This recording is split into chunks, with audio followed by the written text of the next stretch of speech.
લક્ષ્ય ન્યૂઝ, એક નજર, એક લક્ષ્ય. આજરોજ કલોલ નગરપાલિકાના ભારત માતા ટાઉન હોલ મુકામે દેશના યશસ્વી વડાપ્રધાન નરેન્દ્રભાઈના અવિરત 12 વર્ષના જન વિશ્વાસ, જન વિકાસ અને જન કલ્યાણના જે 12 વર્ષ પૂરા થયા તે નિમિત્તે એક જન શિબિરનું નગરપાલિકાના માધ્યમથી આયોજન કરવામાં આવ્યું હતું, જેની અંદર કલોલના નગરજનોને દસ્તાવેજની સહાય, દસ્તાવેજના ફોર્મ ભરવામાં સહાય, જન કલ્યાણકારી યોજનાઓની અરજીઓ કેવી રીતે કરી શકાય, એમાંથી સહાય કેવી રીતે મેળવી શકાય એના માટેની સહાય, જન્મ મરણના દાખલા,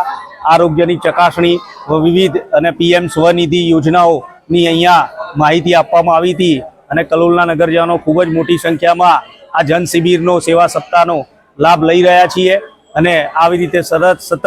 ભારતીય જનતા પાર્ટી પ્રજાની વચ્ચે રહેવાનો અવસર આપતી હોય છે અને પ્રજા માટે, જન વિકાસ માટે અને જનહિત માટે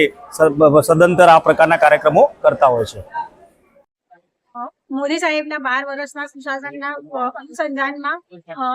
નગરપાલિકા આયોજિત આજે જન કલ્યાણ શિબિરનું આયોજન કરવામાં આવ્યું છે, જેના લીધે મોટી સંખ્યામાં લોકો એનો લાભ લઈ શકે અને લોકોના જે પ્રશ્નો છે એનું ઝડપી સોલ્યુશન આવે એના માટેનું એક આયોજન કરવામાં આવ્યું છે.